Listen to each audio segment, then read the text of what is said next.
गाड़ी खरीदा गई है, बुकिंग हो गया, कब तक आ जाएगी? गाड़ी 17 से 21 के बीच में गाड़ी जुलाई में, इसी माह सावने में।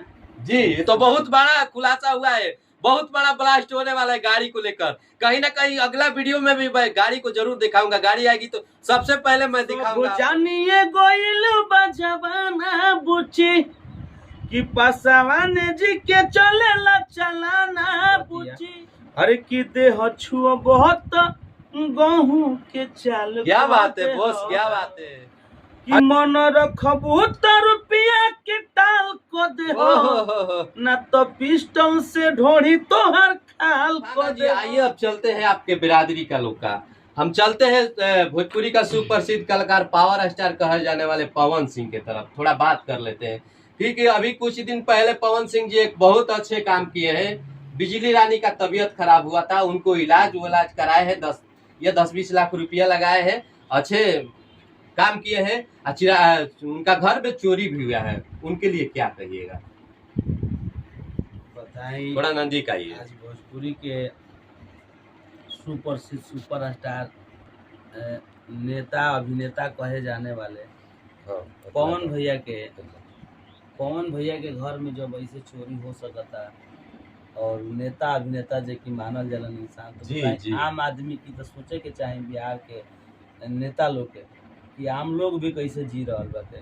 आज पवन सिंह के घर में चोरी हो गई तो सब लोग जाने गई, न्यूज है, प्लान टेकान, पुलिस, एसपी, डीएसपी सब पहुंच गई। ये अगर छोट आदमी के घर में, अगर छोट मजदूर आदमी के घर में क्योंकि ब्याह शादी रहेला, लड़की के घर से गहना पैसा चोरी हो जाला तो क्यों पुलिस प्रशासन पूछे ना आवेला, कोई मीडिया वाला भी नहीं दिखाते हैं, बस लिख के चल जाइए। तो हम तो ये सोचे नहीं कि साला पावर इज मनी जी, ठीक नु, पावर बा तो पैसा साथ में बा, आ पैसा साथ में बा तो पावर साथ में बा, ठीक नु। तो ये पैसे के देन बाटे नु, ना तो हम तो बहुत जगह देखले बने कि केहू के बेटी बहन के शादी रहेला, आगे लाग के मर जर जाला, तब वो पुलिस प्रशासन ना पहुंचेला, केहू 10 रुपए के मदद भी तक ना करेला। बाकी देखो एजा चोरी भइल का जने कितना गहना गोई, 15 लाख नगद का है, शायद गहना होना चोरी हुआ है, गोली भी। हाँ तो देखी अब ये सोची कि क्या हमने के नेता लोग का जति पाक्ष रखल बाटे, कितना जतियाता पर टिकल दिए बिहार सरकार। अच्छा, आपको क्या लगता है कि किसी का घर में चोरी अच्छा है? नहीं देखी, बिल्कुल गलत बाटे। और पवन भैया हम वो चीज ना करिए, हमारा कहे के नियत ही बाटे कि जितना लोग बड़े बड़े आदमी पर तत्पर रहतरन, उतना अगर छोटे छोटे लोग पर भी तत्पर रहन तो ये धरती पर हमने के कहीं कष्ट ना हो, कोनो भी जाति के कष्ट ना हो। हमारा कहे के ई बात बाटे, हमारा ये कहे के बात नहीं है कि पवन सिंह के घर पर न्यूज ना जाए के चाहिए, एसपी ना जाए के चाहिए, डीएसपी ना जाए के चाहिए, बिल्कुल जाए के चाहिए। वो घर से चोरी भइल बाटे तो आवे वाला समय में मान के चली केकरो से बड़ा हादसा हो सकता, तो ओकरा पर जानकारी संज्ञान लिहन जरूरी बाटे। अच्छा, ये कैसे हो गया? मैंने इतना बड़ा बंगला है, उसमें कैसे चोरी हो सकता है? ये मुमकिन कैसे हुआ? ये तो बात बरोरू की इतना बंगला बड़ा बाटे और इतना बड़ा नाम बाटे तो चोरी कैसे हो? कहीं ना कहीं पवन सिंह जी कहीं पर भी जाते हैं तो 100-200 आदमी बॉडीगार्ड से लेकर फाइन से लेकर रहता है, उनके घर पर ऐसा इतना बड़ा चूक कैसे हो सकता है? कोई गार्ड वार्ड नहीं रखे हो क्या? उनकर भैया रहेला, उजा रानू भैया रहेला, फिर भी कोई गार्ड नहीं रहता होगा? ना और जो सास ससुर उनकर पहिल का सास ससुर उजा रहेला, उनकर ये लोग रहेला लोग, या बाकी के हो जाना रहे। फिर भी उन लोगों को मालूम कैसे नहीं पड़ा? इतना बड़ा चोरी हो गया फिर भी कोई खुरखार का भी आवाज भी नहीं आया। देखिए अब ये कैसे हो सकता है? घर में ऐसा चोर जब डाका डाले से तो सबके दिमाग पस्त हो जाला, वही तरह उनको न्यूज हो गई, ठीक नहीं। और हम चाह भी है कि क्योंकि घरे और रहल बात बिजली चाची के और पवन भैया के रिश्ता, उनको लोग के रिश्ता अनमोल हटे, और महतारी बेटा के रिश्ता शुरू से उनको लोग के रिश्ता हटे, और शुरू से ही जानकारी बा उनको लोग के कि पवन भैया बहुत मानेला। तो क्या खेसारी लाल यादव से भी कोई मदद अभी तक मिला है कि नहीं उनको? ना अगर मिला रही तो इंस्टाग्राम, फेसबुक और ट्विटर पर सब लोग जुड़ल बाटे, सबके लोग की। बिजली रानी तो पहले गुहार लगा रही थी कि भोजपुरी का कोई कलाकार आके मिल रहा है, कोई मिल भी नहीं रहा है, मदद की तो दूर की बात है। अब पवन सिंह हमारा बेटा खड़ा हो गया तो किसी को मदद नहीं चाहिए, बस उनका प्यार आशीर्वाद चाहिए। बिल्कुल सही बात जब बेटा बाटे तो सबके कोई जरूरी नहीं है, और सब लोग तो हमने के साथे में बन जा, हमनियों के छोट मोट जे भी कलाकार बस सभी लोग बा। अच्छा, आप गए थे कि नहीं उनसे मिलने ना के लिए? हम अभी ना पूरन है, बाकी वो क्षेत्र में जाए अबकी बार जरूर मिलब, नटवारे में रहे नुआ। तो देखिए, इस वक्त का सबसे बड़ी खुलासा हुआ है। हमारे भोजपुरी का रॉक स्टार कहे जाने वाले तूफान राज जी बिजली रानी वाले से बहुत जल्दी मुलाकात करने वाले हैं, बहुत जल्दी मुलाकात करने वाले हैं। वो भी वीडियो आपको देखने को बहुत जल्दी मिलेगा। तूफान राज जी एक आपका चर्चित कलाकार थी बहुत पहले, कहीं ना कहीं पवन सिंह के साथ में भी गाना गा चुकी है, बहुत सारे सुपर डुपर हिट गाना आ चुका है उनका। आजकल कहीं उनका गाना दिखने को नहीं मिल रहा है पवन सिंह के संग, या आपके भी साथ में बहुत कम लगाव देख रहा हूं, जिसका नाम है शिवानी सिंह। शिवानी सिंह का क्या कहीं रिलेशन दूर हो गया है पवन सिंह के टीम से क्या? देखिए जौना दिन जुड़ल रहली तौना दिन के तो हमने को मालूम बा कि शिवानी सिंह पवन सिंह साथे गाना आवता। बाकी के तो अभी हमने के मालूम नहीं है कि माने और स्टार पवन सिंह के ले मतलब अभी कोई गाना बंद बा कि क्या बा। बाकी ऐसा ना होके के चाहिए, सब कलाकार एगो आस लगा के बाटे। अगर केहू इहे हम कहे नहीं कि धरती पर केहू केहू के सोच बदले वाला इंसान है धरती पर नहीं के। जब वो इंसान तारा खातिर सब केहू के छोड़ दिलस, सब केहू संगे अपन वार्तालाप मिलल जुलल जो भी बा बंद कर दिलस, तो इंसान के लेके चले के चाहिए। अगला वो कैसे अब कहाँ जा पाई? ठीक बा, ओकर नाम हो गई, पैसा हो गई, गाड़ी घोड़ा हो गई, सब हो गई, बाकी रे एगो रुतबा होखेला। एगो कलाकार के श्रृंगार जोन बाटे तौन एगो अपन जगह होखेला, स्टार होखेला, एगो फैन होखेला। तो हम ये कहम कि पवन भी ऐसा ना होके के चाहिए। और समाज के देखते हुए ऑडियंस का मांगती या शिवानी के और पवन भैया के वोकल है तो बहुत अच्छा लगेला, बहुत हम सम्मान करें। देखिए अब पहले वाला हमने की चीज नहीं के रह गई। पहले वाला चीज पहले थोड़ा बचपना में आदमी कुछ बोल देता रहते, बाकी इतने लोग आज जानता है कि अगर अपना पास काबिलियत बाटे, अगर माई की कृपा बाटे तो केहू तरह के रोक ना दी। शिवानी सिंह के साथ में तूफान गावस चाहे अनुराज के साथ में गावस तब, चाहे शिल्पी राज के साथ में गावस तब, माई के जो दिन आँख खुल जाए दिन केहू रोक ना पाई। बहुत जल्दी खुलने वाला है, क्योंकि इतना ही अच्छा आप मेहनत कर रहे हैं, इतना बढ़िया बढ़िया प्रोजेक्ट ला रहे हैं, क्यों नहीं, जरूर माता रानी का आशीर्वाद आप बहुत जल्दी होगा। बहुत 50 मिलियन 100 मिलियन आपका भी गाना जाएगा, बहुत जल्दी जाएगा। तूफान राज जी निराश मत होइए, क्योंकि ये दुनिया है, दुनिया कब किसी पर चमत्कार हो जाएगा, माता रानी का आशीर्वाद हो जाएगा, कोई नहीं जानता है। तूफान राज जी लगातार शिल्पी राज जी के साथ में गाना आ रहा है आपका, अगला प्रोजेक्ट कौन सा होने वाला है?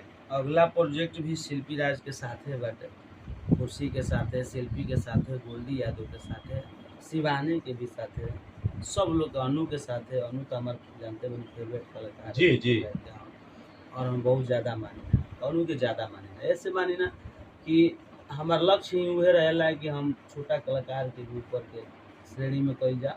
कैसे कोई छोट कलाकार जो मार्केट में ऊपर होखे ना तो अच्छा लगे। जी जी, तो अनुराज के बहुत ज़्यादा सपोर्ट बा हमारा ओर से, और बाकी तो सब लोग स्टार बा, शिल्पी राज, गोल्डी यादव, खुशी कक्कर, शिवानी सिंह, सृष्टि भारती।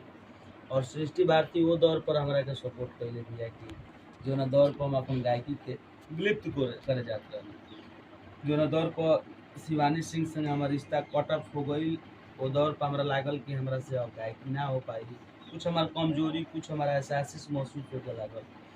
तो हमारा के सृष्टि उठौलस उस समय पर, सृष्टि हमारा के सपोर्ट कैलस, तो ओकरा के भी जिंदगी में हम नहीं की भूल सकत। जैसे कि हमरो खातिर उ कैले भी है कि हमहू ओकरा खातिर हर समय पर खड़ा रहे। अच्छा, सृष्टि भारती का जब बात आप ले रहे हैं, बात उनका हो रहा है, तो सृष्टि भारती पर भी कुछ बात हो जाए। सृष्टि भारती का साथ में आपका गाना कब आने वाला है, वो थोड़ा बताइए। सृष्टि भारती के गाना कर दिले बानी, हमनी के लीला म्यूजिक वर्ल्ड पर 2-3 गो गाना हो चुकल बा साथ में, बहुत बड़ा कौन सा संग है? मैंने पारिवारिक है, लोकगीत है, लोकगीत है, पति पत्नी के मैटर बा, लोकगीत वो ठीक गाना बा। तूफान राज जी, आपसे आखिरी सवाल रहेगा, आपसे आखिरी ये सवाल रहेगा कि भोजपुरी का दर्शक ये जानना चाहते हैं, थोड़ा कठिन रहेगा आपके लिए, मैं भी नहीं पूछना चाहता हूँ, बाकी आप जानना चाहते हैं कि आप अपना शादी को लेकर मैंने कितने साल के बाद शादी करना चाहते हैं आप?